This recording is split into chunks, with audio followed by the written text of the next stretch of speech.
ब्रह्माक्षर निर्देश योग म्हणजे त्या परब्रह्म तत्वाचा कधीच नाश होत नाही. ब्रह्म कसा आहे? तत्वरूपाने आहे. इथं मी आता तुम्हाला सांगितलं की नाही, या देवी सर्वभूतेषु शक्तिरूपेण संस्थिता नमस्तस्ये नमस्तस्ये नमस्तस्ये नमो नमः. म्हणजे कसं आहे? भगवंत शक्ती रूपाने आहे, चैतन्य रूपाने आहे, प्रकाश रूपाने आहे, नाद ब्रह्म रूपाने आहे, आनंद स्वरूप अवस्था आहे असा तो भगवंत. आणि त्या भगवंताला प्राप्त करण्यासाठी ज्ञानोबारांनी आपल्याला हा अक्षर ब्रह्म निर्देश योग हा जो अध्याय आहे त्या अध्यायावर विवरण केलेलं आहे. आणि त्या विवरणातून ज्ञानोबारांनी लिहिलेल्या या ज्ञानेश्वरीमधील जे विवरण आहे ते विवरता विवरता विवरता विवरता मनाचे सगळे आपले कप्पे आहेत. मन आपला उन्मनी अवस्थेला जाते. या ज्ञानेश्वरीवर आपण मनन केलं तर मनन करता करता करता मनच उन्मनी अवस्थेला जाते. मनची होय उन्मन. मन काय होतं? उन्मन म्हणजे कोणतेच विषय मनामध्ये उन्मन. मनाकडे कुठलेच विषय राहत नाही, कुठल्याच कल्पना राहत नाही. आणि मन कसं होतं? निर्विकल्प. निर्विकल्प. कुठलाच विकल्प मनामध्ये राहत नाही, कुठलीच कल्पना मनामध्ये राहत नाही. आणि अशी ज्या वेळेला साधकाची अवस्था होते तेव्हा त्याला ब्रह्मज्ञानाची प्राप्ती होते. ब्रह्म प्राप्तच आहे बरं का, ब्रह्म प्राप्त करावं लागत नाही. ब्रह्म प्रत्येक माणसाला प्राप्तच आहे. पण ती प्राप्त करण्याची जी प्रक्रिया आहे, प्राप्त करण्याची जी गुरुकृपा आहे त्या गुरुकृपेला वंदन करायला पाहिजे. म्हणून गुरुकृपा म्हणून आज्ञेस प्रथम वंदावे आणि हरिभक्तीस सादर व्हावे. म्हणजे गुरुच्या आज्ञेला किंमत आहे. गुरुच्या आज्ञेमध्ये जो राहिला त्याला हे ज्ञान शोधत येतो. सर्व काही आहे जगामध्ये त्या गुरुच्या कृपेशिवाय काहीही होत नाही. मी नेहमीच म्हणत असतो की ना, रामाशी राम ठाऊक असता तर का शरण जाता वशिष्ठा. वशिष्ठांना शरण का गेला? रामाला देखील माहीत नव्हता की आपला अंतरीचा अंतरात्मा हा परमात्मा आपल्याजवळ आहे. पण ते आपल्याला त्याला जो परमात्मा स्वरूप आहे, जो आत्मा आहे, त्या आत्म्याशी एकरूप होण्यासाठी भगवंताला शरण म्हणजे कोणाला? सद्गुरूला शरण जावं लागलं. आणि असा प्रत्येक श्रीराम देखील वशिष्ठांना शरण गेला. आणि वशिष्ठांच्या कृपा आशीर्वादाने रामाचा श्रीराम झाला. बाबाजी चैतन्याच्या कृपा आशीर्वादाने जगद्गुरु तुकोबाराया झाले. निवृत्तीरायाच्या कृपा आशीर्वादाने ज्ञानोबारायाला हे ज्ञान झालं. असं गुरुकृपेशिवाय हे ज्ञान होत नाही. कैसे थोरवेचे मान पाहे पा जो सृष्टी बीजाचा साठोपा परी पुनरावृत्तीची या मापा शीघ झाला.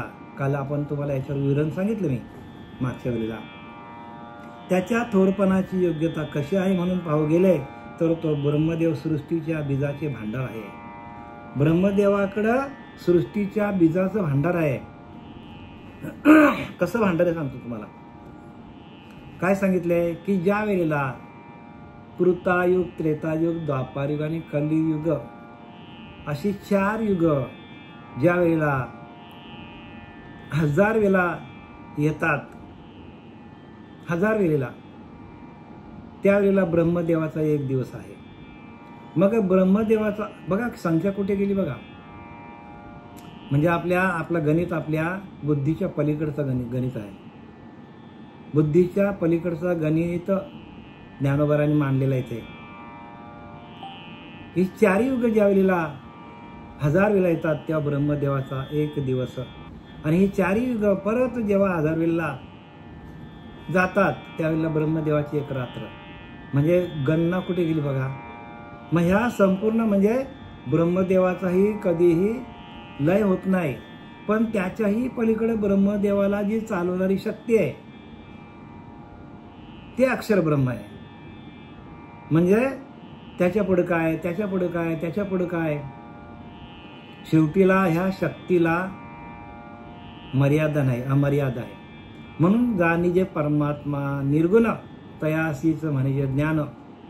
परमात्मा कसा आहे, निर्गुण आहे, गुणातीत आहे, आणि त्यालाच ज्ञान सांगितलंय.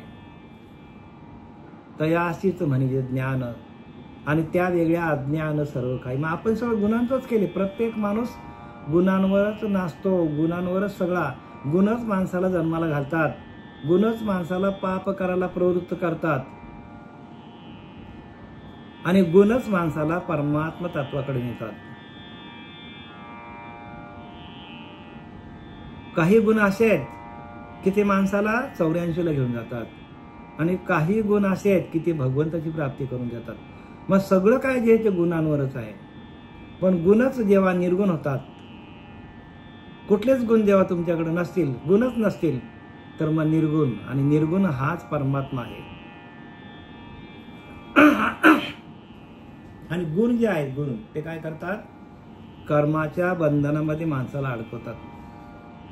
कर्माच्या बंधनामध्ये माणसाला अडकवणारे गुणच आहेत. आणि गुण कशातून बाहेर पडतात, मनातून, इंद्रियांच्या द्वारे, बुद्धीच्या द्वारे. गुणांचं कार्य कुठून दिसतं आपल्याला, इंद्रियांच्या द्वारे, मनाच्या द्वारे, बुद्धीच्या द्वारे गुण दिसतात आपल्याला, आणि गुणच माणसाला जन्माला घालतात.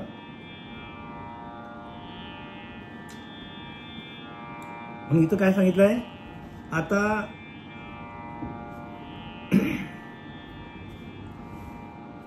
त्यांच्या थोरपणाची योग्यता कशी आहे म्हणून पाहू गेले तर तो ब्रह्मदेव सृष्टीच्या बीजाचे भांडार आहे. ब्रह्मदेवाकडं सृष्टीचं बीज आहे.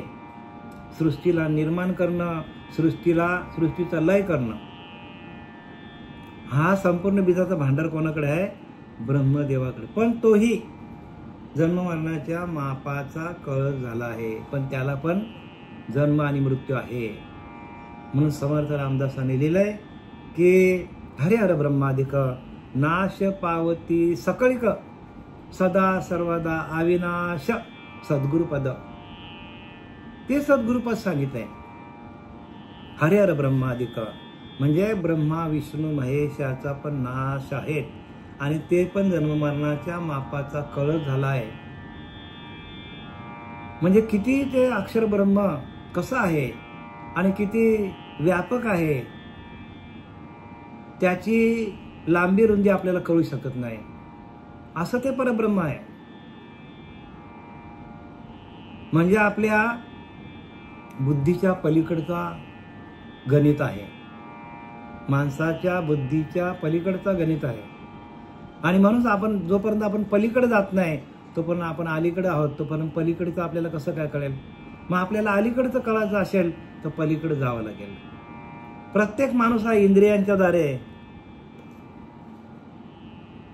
इंद्रिय, मन, बुद्धी यांच्यावरच आहे. पण या इंद्रियांना, मनाला, बुद्धीला चालवणारी जी शक्ती आहे, जी चैतन्य आहे, त्या चैतन्याची आपल्याला अनुभूती येणं, त्या चैतन्यावर, त्या चैतन्य तत्वावर, त्या चैतन्य तत्वापर्यंत आपण जाणं, त्याला द्रष्टा म्हणतात किंवा त्याला साक्षी ब्रह्म म्हणतात. काय म्हणतात, साक्षी ब्रह्म. तिथपर्यंत जाण्यासाठी आणि ते आपल्याला अभ्यास दिला 6व्या अध्यायामध्ये. 6व्या अध्यायामध्ये तो अभ्यास आपल्याला दिलेला आहे. 8व्या अध्यायामध्ये पण तेच सांगितलंय. तैसे ओम हे स्मरे स्वर, मग तेथेची प्राण पुरे. ओम हे स्मरे स्वरे, तेथेची प्राण पुरे. प्रणवांती उरे पूर्ण घनजे. ज्ञानवरांची ओळ इथे. तसं काय होतं, ओम हे स्मरे स्वर म्हणजे त्या प्रणवाचा आणि तेथेची प्राणपुरे. त्याबरोबर ओंकाराचे स्मरण बंद पडते, म्हणजे ओंकाराचा स्मरण पहिला चालू व्हायला पाहिजे आपला, आणि तेही नंतर बंद पडते. आणि तेथेची प्राणपुरे, आणि तेव्हाच प्राणाचा शेवट होतो. म्हणजे त्या मूळ बीजावरती, मूळ बीजापर्यंत स्थूल सूक्ष्म कारण महाकारण अव्यक्त, स्थूल सूक्ष्म कारण महाकारण विराट हिरण्य अव्याकृत आणि मूळ प्रकृती, त्या मूळ प्रकृतीपर्यंत जाण्यासाठी थोडासा कठीण बरं का आपल्याला समजायला, आपल्या लोकांना, पण मी सांगतो माहितीसाठी. विराट हिरण्य अव्याकृत आणि मूळ प्रकृती, त्या मूळ प्रकृतीपर्यंत जायला पाहिजे. आणि म्हणून समर्थ रामदास सांगतात, पाहता आपले मूळ स्थान सहज चिवड्या ज्ञान, या नवबोलीचे ब्रह्मज्ञान मोक्षदायक, आणि तो आपल्याला मोक्षाला नेणार आहे. मूळ स्थानाकडे जाणं, आणि ते कसं जाता येतं तर इथं तेच सांगितलं त्यांनी, तैसे ओम हे स्मरे सह, आणि तेथेची प्राणपुरे. मग प्रणवांती उरे पूर्ण घनजय. मग ओंकाराच्या पलीकडे जे ब्रह्मानंद स्वरूप तेच बाकी राहते. आपलं स्वरूप कसं आहे? ब्रह्मानंद. म्हणून आपला संप्रदाय कुठला? आनंद संप्रदाय. आणि ह्या आनंद संप्रदायाला कसं आहे तर ह्याला ती मालिका आहे. म्हणजे त्या मालिकेला, त्या मालिकेची कशी आहे तर ती मालिका पूर्णपणे आहे. मालिका कशी आहे? संपूर्ण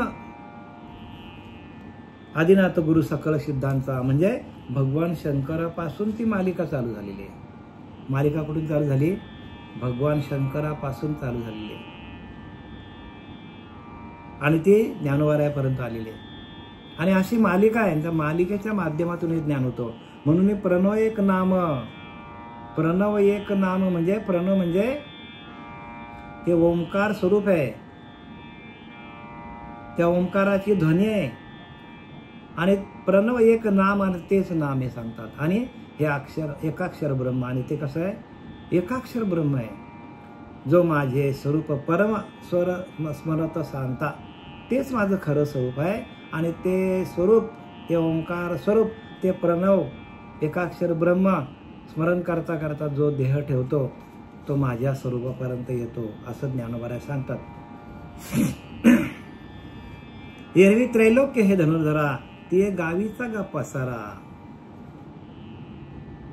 हे त्रैलोक्य आहे, म्हणजे मृत्यू लोक, पाताळ लोक आणि स्वर्ग लोक, हे तिन्ही लोक जे आहेत. अर्जुना, एरवी त्रैलोक्य हे धनुर्धरा. अर्जुना, हे तिन्ही लोक जे आहेत ना, ते गावीचा गा पसारा, तो हा दिनोदयी एक सरा मांडतो असे. म्हणजे त्रैलोक सृष्टी हे धनुधरा, एरवी ही त्रिलोक सृष्टी सत्य लोकाचा पसारा आहे. आणि ब्रह्मदेवाचा दिवस उगवल्याबरोबर एकसारखा मांडला जातो. म्हणजे ब्रह्मदेवाचा एक दिवस मांडल्या या सृष्टीचा पसारा चालू होतो. ब्रह्मदेवाचा एक दिवस म्हणजे काय? 4 युग ज्यावेळेला 1000 वेळा येतात त्यावेळेला ब्रह्मदेवाचा एक दिवस आहे. म्हणजे हे सृष्टीची रचना सातत्याने होत राहते. 4 युग गेली तरी पण सृष्टीची रचना आहे.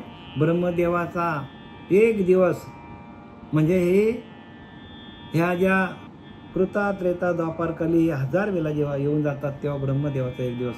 म्हणजे ही सृष्टीची रचना सातत्याने आदी अनादी काळापासून चालतच आलेली आहे आणि चालूच राहणार आहे. ब्रह्मदेवाची उत्पत्ती तर तेच लिहिलं आहे, एरवी धनुधरा, एरवी त्रैलोक्य सृष्टी सत्य लोकाचा पसारा. बघा, सत्य पसारा आहे हा. जे दिसतं ना म्हणजे ब्रह्मदेवाचा पण नाश आहे. मग ब्रह्मदेवाच्या पलीकडे पण काहीतरी भगवंत आहे ना चालवणारा ब्रह्मदेवाला. ब्रह्मा विष्णू हर, त्याशी निर्मिता तोची थोर, तो देव ओळखावा परमेश्वर, नाना यत्ने करुणी. समर्थ रामदासांनी लिहिलं की नाही? ब्रह्मा विष्णू हर, त्याशी निर्मिता तोची थोर. म्हणजे ज्याने ब्रह्मा विष्णू महेशाला निर्माण केलेला आहे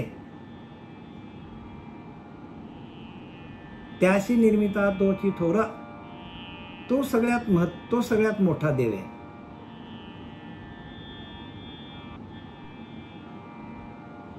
त्याशी निर्मिता तोची थोर, तो देव ओळखावा परमेश्वर, आणि तो परमेश्वर आहे. नाना यत्न करून अनेक प्रकारचे प्रयत्न करा आणि तिथे जा, त्याला ओळखा, त्या परमात्म्याला ओळखा असं सांगतात समर्थ रामदास. तो देव ठाई पडेना, तो देव म्हणजे हरिहर ब्रह्मादिकांच्या वरती काही एक शक्ती आहे, आणि त्या शक्तीला ओळखणं, त्या शक्तीशी एकरूप होणं, तो देव ठाई पडेना तरी जन्म मृत्यू चुकेना. माणसाचा जन्म मृत्यू चुकत नाही सांगतात. म्हणजे थोडक्यात तो देव जर आपल्याला त्या देवापर्यंत आपल्याला जाता आलं नाही तर जन्म मरणाच्या फेऱ्यामध्ये माणूस अडकला जातो. मग आता किती खोले विचार करा ज्याचा त्याने. आपले आपण करा सोडवण, संसार बंधन तोडावेगी. मग आता आपल्याला किती प्रयत्न करावे लागतील, किती खटपट करायला लागेल बघा. आपल्याला आपलीच सोडण करण्यासाठी श्री गुरूंना, म्हणून श्री गुरूंची कृपा जोपर्यंत होत नाही, म्हणून तुका म्हणे किल्ली संत हाते दिली. हे आपल्या बसकी बात नाही, प्रत्येकाने गुरु केलेला आहे, आणि गुरुच्या कृपेस्तव हे सगळं होतं.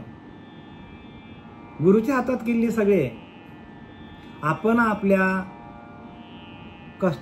कष्टाने किंवा आपण आपल्या प्रयत्नाने कितीही प्रयत्न केले तरी तिथपर्यंत पोहोचता येणार नाही. म्हणून गुरुकृपा सगळ्यात श्रेष्ठ आहे.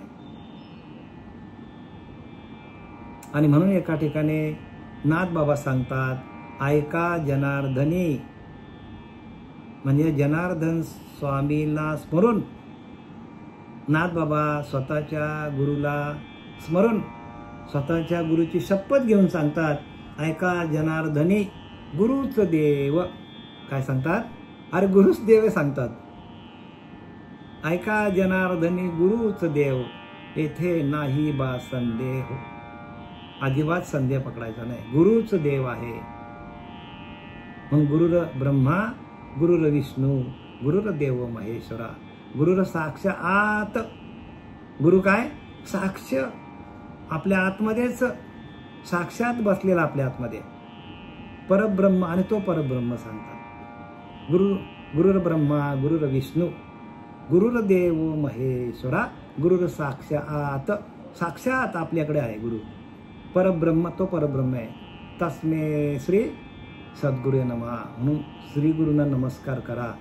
त्याच्या पलीकडे जी शक्ती आहे ती शक्ती आपल्याला गुरुच देतात. म्हणून ऐका जनार्दनी गुरुच देव.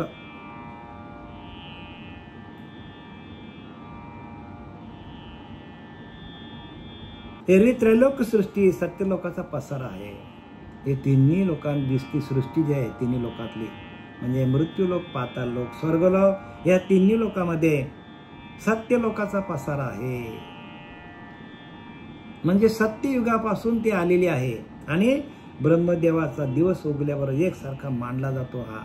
म्हणजे माया जन्माला येते आणि परत जाते. म्हणजे अव्यक्त व्यक्त, व्यक्त होते अव्यक्तामध्ये जाते, व्यक्त होते अव्यक्तामध्ये जाते. म्हणजे आपल्याला दृष्टीला दिसते, पण काही काळानंतर ही माया काय होते? लयाला जाते. तर कित्येक राजे महाराजे आले, मोठे मोठे राजे महाराजे आले आहेत का आता? पण गेले का? ते अव्यक्तामध्ये गेले. इंद्रलोक आहे, स्वर्गलोक आहे, मृत्यूलोक आहे, पाताळ लोक आहे, हे सगळे लोक आहेत. पण आता दिसतात का आपल्याला ते? मृत्यूलोकातल्या घटना बघा, साध्या मृत्यूलोकातल्या घटना घ्या. मोठे मोठे राजे महाराजे झाले आतापर्यंत, ते गेलेत का? ते अव्यक्तामध्ये गेले. म्हणजे त्यांचे कर्म संपले. पण ज्या वेळेला त्यांचं संचित कर्म, प्रारब्ध कर्म उदयाला येईल तेव्हा त्यांना परत यावं लागेल. म्हणजे जन्माला येणं आणि मरण, जन्माला येणं उपजे ते नाशे, नाशिले ते पुनरुपी दिसे.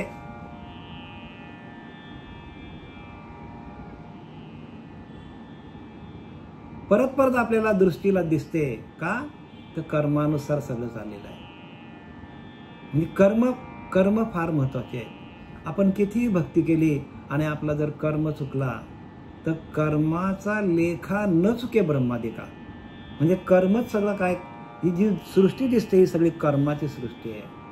झाडं झुडपं जे काय दगड आहेत, धोंडे आहेत, हे सगळं काय आहे, माणसं आहेत, पशु आहेत, पक्षी आहेत, हे सगळं कर्मावरतीच सगळं आधारित आहे. आणि या कर्माचं गणित कोणाकडे आहे? त्या ब्रह्माकडे आहे. म्हणजे प्रत्येक कर्म रेखाटला जातो आणि रेखाटणारा चित्रगुप्त आहे, आपल्या आतमध्ये बसलेला आहे. ते गुप्त चित्रगुप्त म्हणजे काय? गुप्त चित्र आहेत. जसं आता मोबाईलमध्ये बघा आपण किती स्टोरेज करतो, 512, 213 वगैरे वगैरे जे काय हे सगळं स्टोरेज आहे, कितीतरी वर्ष चालतं ते. पण आपल्याला बघायचं झालं तर 1 मिनिटात आपण बघू शकतो. पण तसं भगवंताकडे एक क्लिप आहे, त्या क्लिपमध्ये जे ज्या प्राण्याचे कर्म असतील ते कर्म त्याच्यामध्ये स्टोरेज होतो. आणि ते स्टोरेज झालेलं म्हणजे संचित झालेलं कर्म जे आहे ते प्रारब्धामध्ये जमा होतो.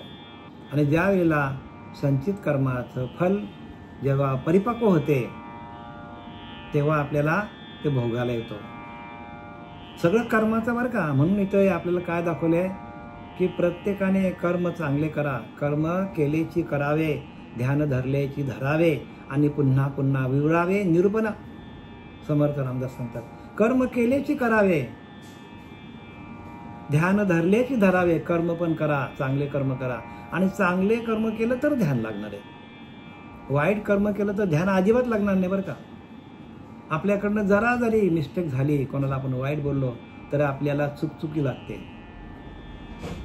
मग एखाद्या माणसाला मारलं, चोरी केली किंवा अजून काही वाईट वागला, वासनेमध्ये गेला, तर ते कर्म जे आहे तेच कर्म माणसाला ध्यान करून देत नाही. आणि त्या कर्माचं लिखाण आपल्या अंतःकरणामध्ये होतं आणि त्याला म्हणतात चित्रगुप्त. गुप्त चित्र रेखाटणी करणारा आपल्या आतमध्येच आहे, बाहेर नाही बरं का. जे आपल्याकडनं कर्म होतील त्याची रेखाटणी करणारा तो गुप्त चित्रगुप्त प्रत्येकाच्या अंतःकरणामध्ये आहे. पण आपल्याला त्याची जाणीव नाही. जाऊ दे, कोण बघायला, आपण करूया वाईट कर्म. पण नाही, तसं नाही होत ना. प्रत्येक कर्माचा लिखाण इथे होतो या देहामध्ये आणि त्याच्याप्रमाणे पुढची गती आपल्याला. आणि आपल्याला ध्यान का होत नाही?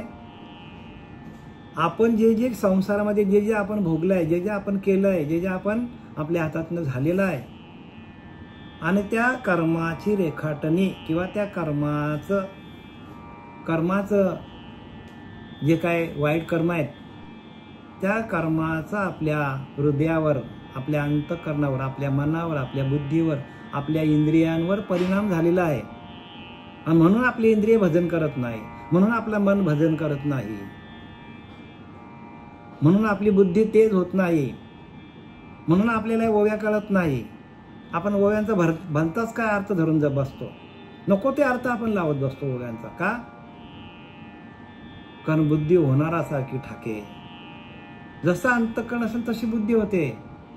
आणि अंतःकरण भगवदाकार झाले, अंतःकरण भगवदाकार झाला, अंतःकरण भजनानंदी झाला, तर या अंतःकरणातून प्रत्येक शब्द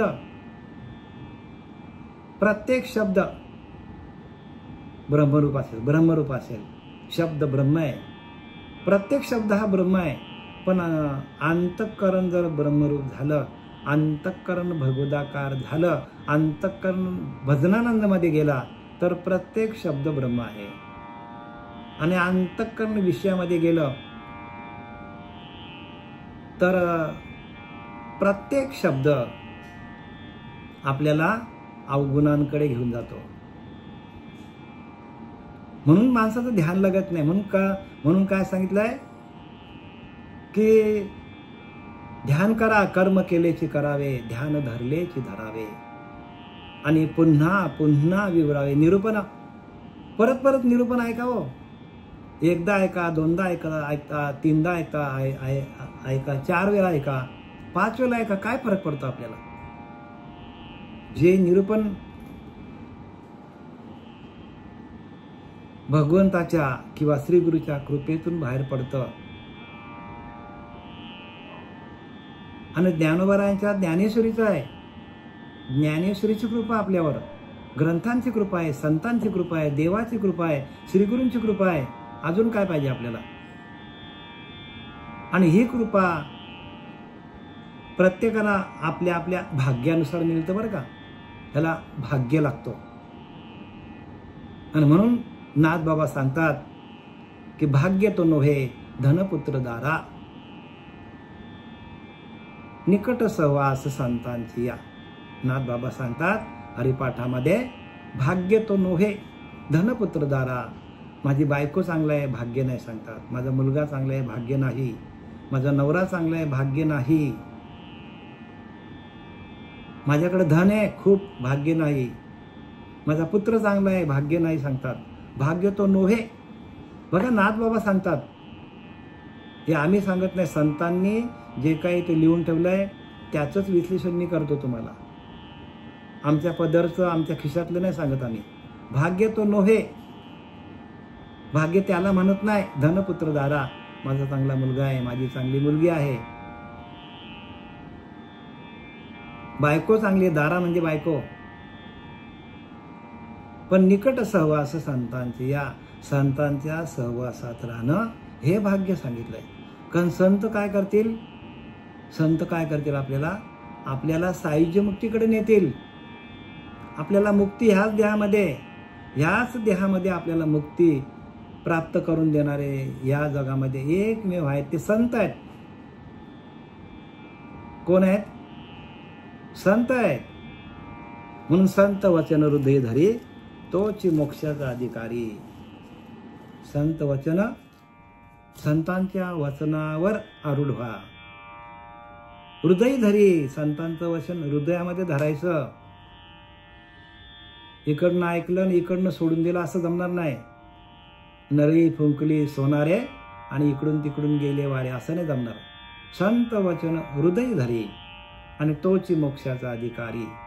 पण श्रवण मनन केले चिकरी अति आदरे. श्रवणाचं मनन व्हायला पाहिजे. नुसतं ऐकलं ना सोडून दिलं तर जमेल का हो? जेवताना आपण किती मस्तपैकी शांत चित्ताने एक घास आपण 20 वेळा 25 वेळा चावतो, त्याचा स्वाद घेतो आणि मग आपण आतमध्ये घशाच्या आतमध्ये उतरवतो. तसं आपलं श्रवण व्हायला पाहिजे. जनावरं आपल्याला ऐकणार नाही. म्हशी काय करतात, जनावरं काय करतात, बैल काय करतात, सर्व काय करतात? चारा खातात, घरी येतात, शांत बसतात आणि बाहेर काढून काय करतात? रवंथ करतात आणि बारीक करून आपल्या पोटामध्ये टाकतात. आपण काय करतो? इकडनं इकडनं सोडून दिलं. आपण मनन करत नाही. रवंथ करणं म्हशींसारखं, बैलांसारखं म्हणजे मनन करणं. जे काही इथून तुम्हाला सांगितलं जातं त्याच्यावर मनन करा. आणि मनन केलं तरच निजध्यास लागतो. आपला भगवंताचा ध्यास लागतो. निजध्यास काय म्हणतात त्याला? ध्यास लागतो आपल्याला.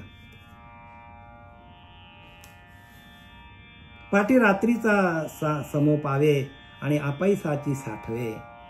म्हणिये जेथीचे तेथ स्वभावे साम्याची ये. नंतर रात्रीचा समय झाला असता तो आपाप अव्यक्तात लय पावतो. म्हणजे सृष्टीची रचना आहे. ब्रह्मदेव सृष्टीची रचना करते आणि रात्र झाली, ब्रह्मदेवाची रात्र सांगितली. मग ते अव्यक्तामध्ये जातं. व्यक्त स्वरूपाला सृष्टी दिसते पण ती काही काळानंतर अव्यक्तामध्ये जातं. म्हणून व्यक्त अव्यक्त निभ्रांत रे. भक्ती जाणीये व्यक्त अव्यक्त योगे 12व्या अध्यायामध्ये सांगतात ज्ञानोबराया. व्यक्त अव्यक्त एक निभ्रांत रे म्हणजे व्यक्त आणि अव्यक्त याच्या पलीकडं परमात्मा आहे.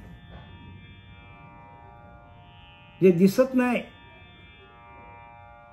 आणि जे दिसतं, व्यक्तातून अव्यक्तामध्ये जी प्रकृती जाते, अव्यक्तामध्ये गेल्यानंतर पण ती आहेच. आपल्याला जरी ती दिसत नसली तरी ती आहेच. एखाद्या माणसाचा अंतरीचा अंतरात्मा गेला निघून, गेला म्हणजे तो का गेला का? नाही, तो आहेच. आणि म्हणून तेवढ्या विधी केल्या जातात आपल्याकडे 13व्यापर्यंत. तो आहेच, त्याचा नाश कधी होत नाही. फक्त काय करतो तो? देह बदलवतो. आणि म्हणून प्रत्येकाने आपला घर जो आहे आपण कसा लौकिकामध्ये आपलं घर खराब झाला की दुसरा घर आपण बनवून ठेवतो. पहिला घर आपला खराब झाला, गळायला लागला, पडायला लागला, झाडायला लागला की आपण दुसरा घर बांधून ठेवतो. पण या पहिल्या घरामध्ये असतानाच आपण पैसा कमवतो आणि आलेल्या आमदानीतून आपण दुसरा घर बांधतो ना, बरोबर ना? तसंच आहे परमार्थाचं. ह्या घरामध्ये राहूनच आपण काय करायचं? शिल्लक पुण्याही आपण जमा करायची. आपलं संचित कर्म चांगलं ठेवायचं, शिल्लक आपली पुण्याई कमवायची. आणि ह्या देहामध्ये जे आपण पुण्याई कमवू, जे आपण पाप करू, त्याप्रमाणे आपल्याला पुढचा देह मिळणार आहे. आपल्याला घर बांधणं म्हणजे पुढचा देह. याच देहात ते आपली रचना होते. याच देहामध्ये आपण कुठल्या जन्माला जाणार, आपल्याला नवीन घर कसा मिळणार, हे ह्याच घरामध्ये आपल्याला माहीत पडतो. ह्याच घरामध्ये आपले वाईट विचार असतील तर पुढचा घर आपल्याला कसा मिळणार आहे? प्राणीमात्राचा मिळणार आपल्याला. ह्या घरामध्ये स्वच्छता पाहिजे हो. ह्या घरामध्ये चांगले विचार पाहिजे. या घरामध्ये भजन पाहिजे. ह्या घरामध्ये भजन नसेल, ह्या घरामध्ये नामचिंतन नसेल, ह्या घरामध्ये ज्ञान स्वरूपावस्था नसेल तर पुढच्या घरामध्ये आपल्याला ज्ञान मिळणारच नाही. मग ती घरं कोणती असतील? तर ती प्राणीमात्रांची घरं असतील. मग याच देही, ह्याच डोळा पाहिन माझ्या मुक्तीचा सोहळा. तुकोबाराने तो सोहळा बघितला या घरामध्ये आणि आपल्याला सांगितलं, बघ बाबा, काही करू नको, संत संग कर, संतांची संगत करा, भजन करा, भजनानंदामध्ये जा. भजन तुम्हाला तारू शकतो. भजनाशिवाय दुसरी गोष्ट काय नाही. जो दिलेली उपासना आहे तुम्हाला, जो श्वास जातो येतो त्याच्याकडे सातत्याने लक्ष ठेवा. आणि लक्ष ठेवून तुका म्हणे लक्ष लक्षुनी अंतरे तोच वारकरी. तो वारकरी, तसा आपण वारकरी व्हायला पाहिजे. पंढरीचा वारकरी तो आहे हो खरा, की ज्याने सातत्याने आपल्या श्वासाकडे लक्ष दिलं. जाणारा येणारा श्वास जो आहे त्याच्याकडं लक्ष देऊन आपण सातत्याने आपल्याच अंतरीच्या अंतरात्म्याचं चिंतन केलं तर आपल्याला सहज आपल्याला मोक्षाकडे जाता येतो. आणि म्हणून तुकोबाराने हे केलं. आणि तुकोबारा काय सांगतात?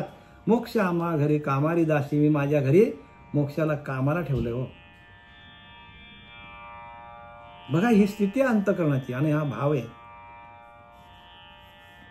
नंतर रात्रीचा समय झाला म्हणजे ते आपोआप अव्यक्तात लय पावते. जी सृष्टी ब्रह्मदेव निर्माण करतो ती काही काळानंतर अव्यक्तामध्ये जातो आणि लय पावतो. म्हणून काय लिहिलंय की अखंड कल्पांत झाला तरी नाश नाही तयाला. माया त्यागे शाश्वताला ओळखावे. तो शाश्वत परमात्मा आहे. उदंड कल्पांत झाला, अगदी कल्पच्या कल्प सगळंच नाश झाला, काहीच राहिलं नाही सृष्टीमध्ये. हा ब्रह्मांड संपूर्ण अव्यक्तामध्ये गेला, दिसत नाही असा झाला.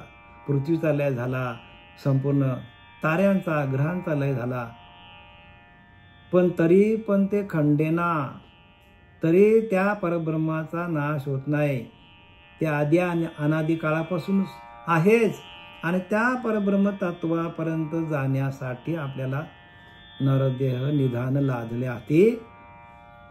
उत्तम सार उत्तम गती, जे देवच हो म्हणते ते देवच होती. तरी काना बा धरावा चित्ती. तर आपण का चित्तामध्ये धरावं नाही? चित्ती प्रगटे चैतन्य घन. चित्तामध्ये चैतन्य नावाचा ईश्वर प्राप्त होता आपल्याला. व हे पंचभूताधिक ब्रह्मदेवाच्या आज्ञेने घेतल्या तेथे सहज लय पावते. बघा, जे काय दिसतं पंचभूतांचं म्हणजे पृथ्वी आप तेज वायू आकाश या सभायंतरी जगदीश पंचभूतांचा आहे नाश. आत्मा अविनाशी सांगते, कधीच नाश होत नाही. पृथ्वी आप तेज वायू आकाश या सभायंतरी जगदीश, सगळ्यामध्ये आत बाहेर तोच भरलेला आहे. पण पंचभूतांचा आहे नाश, या पाचा भूतांच्या देहाचा नाश होणार आहे. आत्मा अविनाशी. मग आता अविनाशी तत्व काय? ते आत्मस्वरूप आहे. आणि त्या आत्मस्वरूपाला प्राप्त करण्यासाठी आपल्याला नरध्यान आलेला आहे. जैसे वृक्षपण बीजाशी आले. आता बघा दृष्टांत दिलं बरं का, आता आपल्याला वेळ कमी पडतो, असू दे त्याला. जैसे वृक्षपण बीजाशी आले की मेघ गगन झाले, तैसे अनेकत्व जेत समावले ते साम्य म्हणे. साम्य कशाला म्हणतात बघा, पुढं ज्ञानोबा विश्लेषण करतात साम्याबद्दल. ज्याप्रमाणे झाडे बीज रूपात समावते. झाड लावलं आपण, झाडामध्ये परत बीज निर्माण होतो. झाडामध्ये बीज निर्माण होतो. झाडामध्ये काय निर्माण होतो? फळ, आणि फळामध्ये बीज असतो. मग झाडाचा नाश झाला कशावरनं? झाडाचा नाश होत नाही ना, तर बीजामध्ये रूपांतर झाला. झाडाचाच बीजात रूपांतर होतो. झाडे भस्मून पुन्हा पृथ्वी. झाडाचा जरी नाश झाला तरी काय दाखवले ते? जैसे वृक्षपण बीजाशी आले. वृक्षामध्ये बीज निर्माण झाला आणि पहिला वृक्ष होता, त्या वृक्षामध्येच बीजाची निर्मिती झाली आणि त्या बीजामध्ये वृक्ष निर्माण झाला. मग वृक्ष कुठे गेला का? नाही, वृक्षाची निर्मिती वृक्षामध्ये झाली, पण बीजापासून झाली. तसं बीज कधीही नाश होत नाही. बीजापासून वृक्ष तयार झालं, वृक्षामध्ये परत बीज निर्माण झालं. म्हणजे आत्मतत्वातून आपण आलो आणि आपला देह, आपला त्या आत्मतत्वाने आपल्याला देह चालवला 50 वर्ष, 80 वर्ष, 90 वर्ष, 100 वर्ष, आणि परत ते आत्मतत्वामध्ये विलीन झालं, देह निघून गेला. तसं झाड निर्माण झालं, झाडामध्ये परत बीज निर्माण झालं. ज्याप्रमाणे झाडे बीज रूपात समावते. झाडाची निर्मिती कशामध्ये झाली? रूपांतर कशामध्ये झालं? बीजामध्ये झालं. झाड कुठे गेलं? म्हणजे परिवर्तन झालं. म्हणून परिवर्तन सृष्टी का नियम आहे, पण चैतन्य कुठं जात नाही, येत नाही.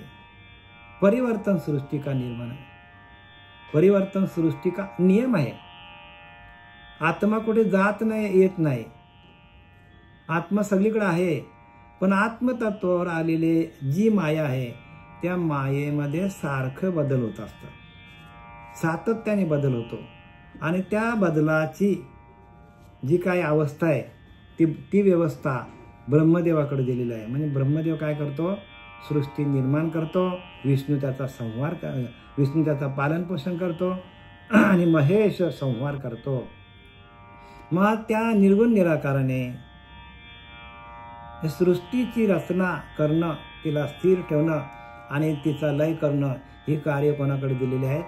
भगवंताकडे, म्हणजे ब्रह्मा विष्णू महेशाकडे दिलेलं आहे. आणि सर्व कार्य करणारा कोणीतरी वेगळा परमात्मा आहे, कोणीतरी वेगळा देव आहे, काहीतरी एक शक्ती आहे.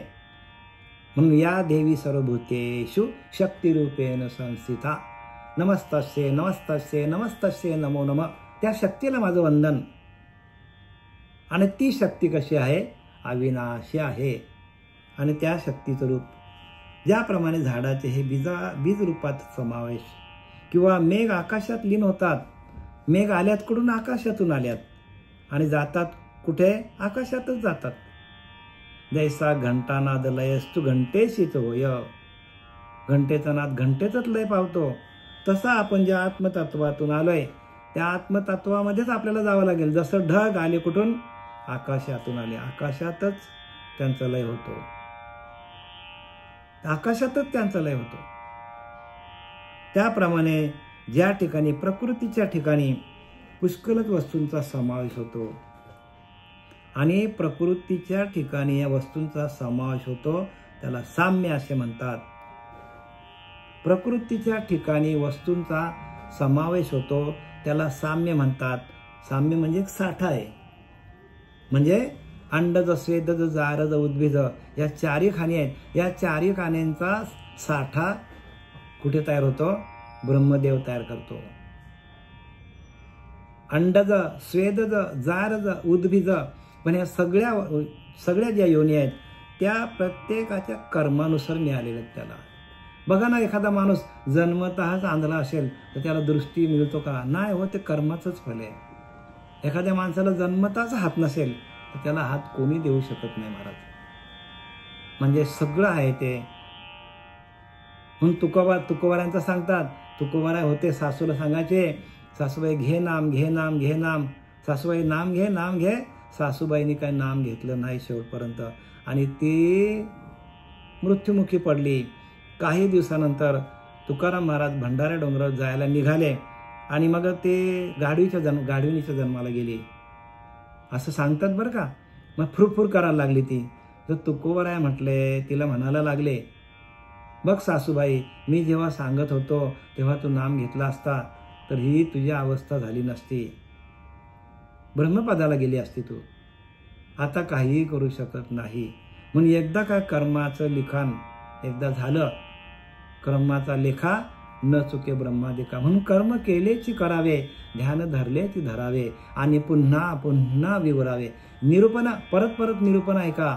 या निरूपणाच्या माध्यमातून अंतःकरणाची शुद्धी होते. या निरूपणाच्या माध्यमातून मनाची शुद्धी होते. या निरूपणाच्या माध्यमातून बुद्धी शुद्ध होते. या निरूपणाच्या माध्यमातून इंद्रिय आपली रामरूप होतात. विवेक निर्माण होतो, वैराग्य निर्माण होतो, त्यागाची भूमिका आपल्याकडे येतो.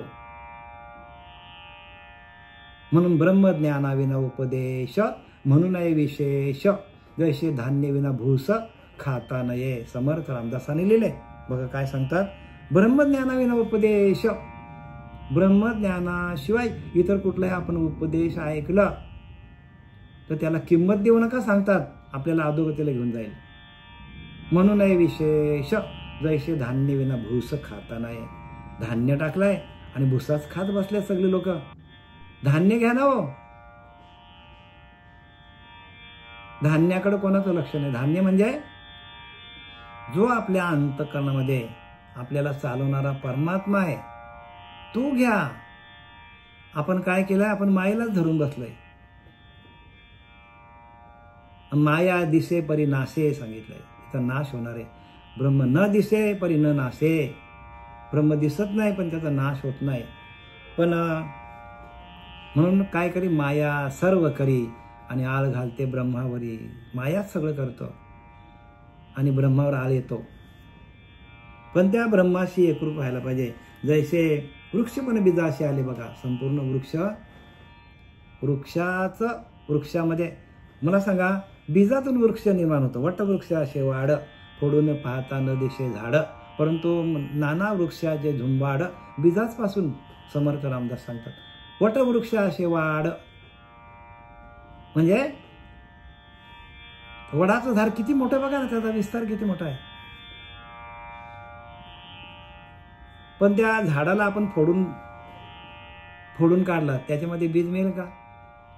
त्याच्यामध्ये बीज भेटत नाही. वटवृक्षाशे वाढ, फोडून पाहता न दिसे झाड. त्या वटवृक्षाला बीज येतो. त्या वटवृक्षाला बीज येतो. बीज म्हणजे बीज येतो. बी वटवृक्षाचा बी किती लहान असतो बघा, राई एवढा असतो. पण त्या राई एवढ्या बियामध्ये किती मोठा, सगळ्यात मोठा झाड तयार होतो. फोडून पाहता न दिसे झाड. त्या बीजाला आपण फोडलं तर झाड दिसेल का? नाही दिसणार. मग ते झाड निर्माण होण्यासाठी काय करावं लागेल? ते बी लावायला लागतो. त्या बीला पाणी घालावं लागतो आणि पाणी एकदा मिळत गेलं बीला की ते झाड होतो आणि त्या झाडामध्ये परत बीज निर्माण होतात. म्हणजे झाडाचा बी जो आहे त्याचा नायनाट होत नाही कधीच. तर आपल्याकडे असलेलं आत्मतत्व, चालता बोलता झाडा, याचा कधी नाश होईल का? म्हणून उपजे ते नाशे, नाशिले ते पुनरुपी दिशे. परत परत दिसतो आपल्याला.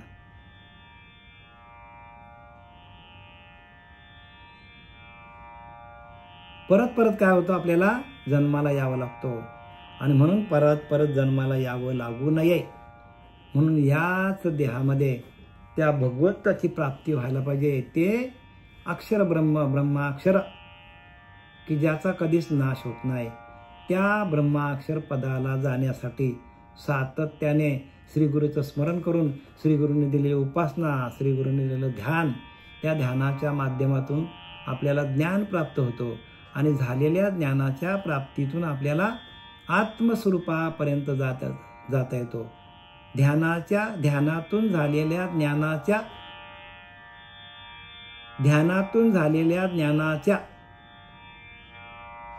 ज्ञानातून झालेला ज्ञान हाच आपला वैभव आहे. वैभव काय आपल्याकडे? ध्यानातून झालेलं ज्ञान हे वैभव आपलं. ध्यानातून आलेलं परब्रह्म स्वरूपाच्या प्राप्तीचं ज्ञान हे वैभव.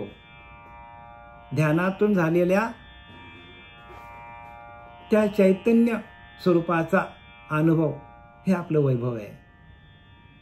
वैभव काय आहे? जे दिसतं ते वैभव नाही बरं का आपल्याला. कोणाकडे गाडी आहे, बंगला आहे, घोडा आहे, काय काय आहे, कोणाकडे प्रॉपर्टी आहे, करोडो रुपयाची, अब्ज रुपयाचे धनी आहेत लोक. ते वैभव नाही, ते जाणार आहे. ते कसं आहे? नाशिवंत आहे. मग शाश्वत काय आहे? शाश्वत परब्रह्म आहे. आणि ते आहे कुठे? आपल्याकडेच आहे, आपल्या जवळच आहे. म्हणून जवळी ठेवणे चुकले. ते आपल्या जवळच आहे. दारोदारी हिंडू लागले, ह्या मंदिरात जा, त्या मंदिरात जा, ह्या देशात जा, त्या देशात जा. अज्ञान असं न कळे देव कुठे. अज्ञानी लोकांना देव कळत नाही. म्हणून नाना शरीरे हीच मंदिरे, आतमध्ये राहायचे जीवेश्वरे. आणि देवळाचे अनेक गुणे देव होईजे. म्हणजे देहाच्या गुणातून देव होण्याची वस्तू आहे, देव बघण्याची वस्तू नाही. देव काय? होण्याची वस्तू आहे. ज्याप्रमाणे झाड हे बीज रूपात समावते, झाड बीजामध्ये जाते आणि त्या बीजामध्ये परत झाड तयार होतो. त्या बीज लावला की परत झाड तयार होतो आणि तो झाडाला परत बी येते, दुसऱ्या झाडाला. असे आपण अनेक बी पेरले तर अनेक बियामध्ये झाड निर्माण होतो आणि त्या अनेक बियांमध्ये आलेल्या झाडांमध्ये परत बीज निर्माण होतो. तशी परब्रह्माची स्थिती आहे. तशी अखंड खंडेना स्थिती परब्रह्माची. साधा आपला द्वैतातला तुम्हाला उदाहरण दिला की एक झाडाच्या बियाचा नाश होत नाही, बीचा नाश होत नाही. त्याच्यामध्ये परब्रह्म तत्व भरलेलं आहे. एवढ्या बियामध्ये राई एवढे त्या वडाच्या झाडामध्ये त्या परब्रह्माचे काय आहे? संचार आहे, संचारलेला आहे. तर आपल्या एवढ्या मोठ्या देहामध्ये नाही का बरं तो? आपल्या एवढ्या मोठ्या देहामध्ये नखशिकांत भरलेला परमात्मा आहे, चैतन्य रूपाने आहे. आणि ते चैतन्य, त्या चैतन्याच्या आपल्याला अनुभूती येणं आणि ते चैतन्य कधीच नाश होत नाही, कधीच नाश होत नाही त्याचा. आणि तो परब्रह्म आहे. आणि त्या परब्रह्मापर्यंत जाण्यासाठी श्री गुरूंची सेवा करावी लागतं.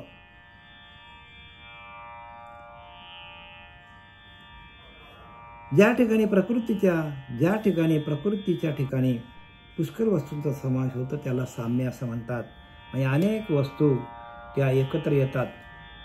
अंडज, स्वेदज, जारद, ह्या सगळ्या काय आहेत? हे सगळ्या ज्या अंडज, स्वेदज, जारद, उद्भिद हे सगळे काय आहेत? हे जीव आपल्या या मृत्यूलोकामध्ये भटकत आहेत. आणि त्यांचा साम्य म्हणजे त्यांचं एकत्रीकरण हे परब्रह्म हे कोणाकडे आहे? त्या ब्रह्मदेवाकडे आहे.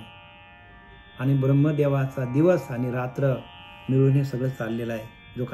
जो काय आपल्याला दिसतं पसारा तो ब्रह्मदेवाचाच पसारा आहे. आणि त्या ब्रह्मदेवाला उत्पत्तीची, विष्णूला पालन करण्याची आणि भगवान शंकराला, भगवान महेशाला लय करण्याची ज्या निर्गुण निराकाराने, ज्या चैतन्य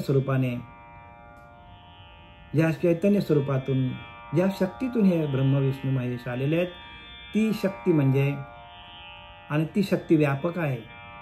आणि त्या शक्तीला अक्षर ब्रह्म म्हणजे ब्रह्माक्षर निर्देश योग असं ज्ञानोबारांनी या अध्यायामध्ये स्पष्टीकरण केलेलं आहे. आपला 19वा श्लोक संपलेला आहे. पुंडलिका वरदे हरी विठ्ठल.